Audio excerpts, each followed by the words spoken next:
terceiro tipo de abordagem de questão nas provas de matemática do Enem que eu consegui identificar são as de não só conversão de unidades, mas conversão de unidades e comparação na mesma igualdade. Como assim? Se a gente fosse resumir essas questões em um problema só, basicamente ele te daria várias frações com denominadores diferentes, iria te perguntar qual é a menor fração ou qual é a maior fração. No geral, você não teria como saber qual é a maior ou qual é a menor fração só olhando, porque elas estão com denominadores diferentes. Então você não tem como identificar isso. Para conseguir chegar na resposta da questão, você precisa colocar essas frações no mesmo denominador. Mas partindo dessa mesma ideia, desse mesmo conceito, não necessariamente dessa mesma técnica, eles te colocam questões onde você tem que transformar unidades diferentes em uma unidade só, de uma unidade de parâmetro, e fazer alguma análise. Ano passado, caiu essa questão aqui, ó. Um casal planejou uma viagem e definiu como teto para o gasto diário o valor de até R$ 1.000. Olha, presta atenção nesse R cifrão aí. Antes de decidir o destino da viagem, fizeram uma pesquisa sobre a taxa de câmbio vigente para as moedas de 5 países que desejavam visitar e também sobre as estimativas de gasto diário em cada um, com o objetivo de escolher o destino que apresentasse o menor custo diário em real. Daí ele te dá esse quadro com a taxa de câmbio, informando quanto custa uma unidade dessa determinada moeda, €1, um dólar australiano, em real. E aí ele te dá o gasto diário também, né? Quanto essa pessoa vai gastar naquela moeda local. E ele te pergunta, nessas condições, qual será o destino escolhido para essa viagem? O que você tem que fazer? Olhando assim, se você só olhasse, batesse o olho, você ia dizer, bom, ele vai gastar menos no Reino Unido, porque ele vai gastar só 290. Mas ele não vai gastar R$ 290, ele vai gastar 290 libras. Então, para que você consiga chegar na resposta correta, que nessa questão é a Austrália, você precisa fazer essa multiplicação. Inclusive, essa questão ela se enquadra naquele primeiro tipo que eu mostrei para vocês, que você precisa fazer o cálculo de todas as alternativas para conseguir chegar na correta. Mas você precisa transformar todos esses valores nessas moedas diferentes em real para conseguir chegar no menor custo ou no maior custo, nesse caso que ele está te perguntando qual seria o menor custo.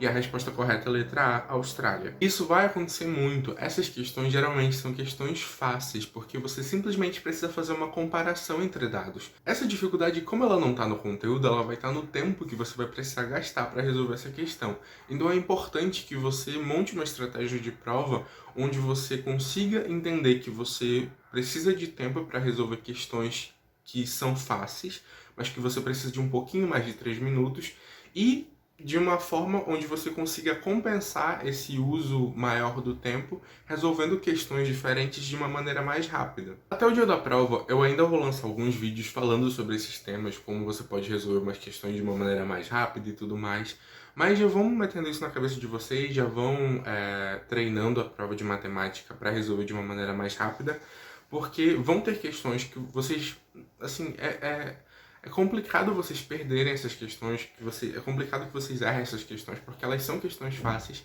mas muitas vezes a gente não resolve essas questões porque a gente pensa, nossa, vai levar muito tempo, isso vai me atrapalhar. E aí é importante a gente pesar, será que vale mais a pena acertar essa questão que eu sei que é fácil, ou será que vale a pena não gastar o tempo nela e tentar acertar outras questões mais pra frente? E essas questões envolvendo comparação de dados, elas aparecem muito no Enem. No Enem 2019, um outro exemplo de uma questão de comparação foi essa que está aparecendo aí na tela. Está aparecendo meio esquisita porque ela é uma questão grande, mas foi uma questão que deixou muita gente confuso.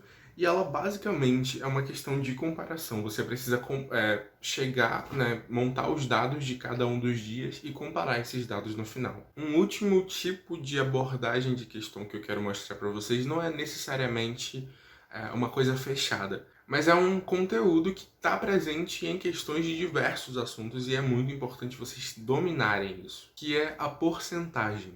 É muito importante que você seja muito bom em porcentagem, que você entenda todos os conceitos, todas as ideias da porcentagem, que você consiga fazer esses cálculos de maneira super rápida, porque não é difícil.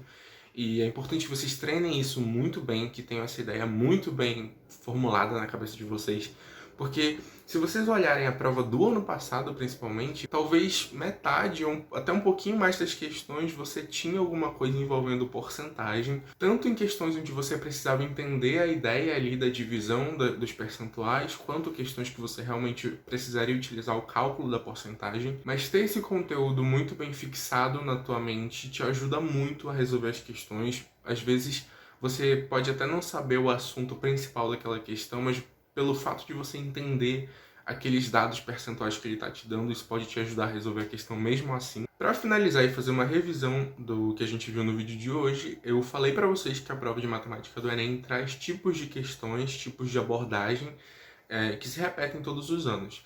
Então a gente viu um tipo de questão que te exige que você faça cálculos em cada uma das alternativas, são questões que te cobram muito cálculos simples, mas que são cálculos demorados, então você precisa se preparar para ter tempo para resolver essas questões, visto que elas são questões, na maioria das vezes, fáceis, mas que vão te exigir tempo para resolver. A gente viu também os tipos de questões que abordam vistas, então são questões onde você vai precisar identificar quais as vistas de um determinado objeto partindo da imagem plana dele. Nós vimos o tipo de questão onde você vai ter conversão de unidades para comparação de dados, então são questões onde você vai precisar colocar todo mundo na mesma unidade para poder comparar tudo e chegar na resposta certa. E nós vimos que a porcentagem é um dos assuntos mais importantes para a prova de matemática do Enem, porque ela está presente de alguma forma na maioria das questões, então é muito importante que vocês saibam disso. Conhecer esses tipos de questões faz parte de você conhecer a prova que você está fazendo, de você chegar lá no dia sabendo o que você vai encontrar e sabendo como você vai lidar para resolver cada uma dessas situações e como você vai adequar o teu tempo para resolver cada uma dessas situações. É óbvio que mais do que isso, você precisa sim ter os conteúdos de matemática, você precisa saber geometria, você precisa saber razão e proporção, probabilidade, análise combinatória e uma série de outros assuntos que vocês sabem que caem nas provas de matemática, mas esses assuntos nunca vão ser cobrados de vocês de uma forma simples, eles vão estar sempre contextualizados e vão trazer abordagens parecidas com as que eu mostrei aqui para vocês nesse vídeo, então é importante que vocês conheçam isso também. No mais é isso, deixem um like nesse vídeo, não esqueçam, e eu vejo vocês em um próximo vídeo para a gente tratar sobre outros assuntos envolvendo a prova do Enem. Tchau!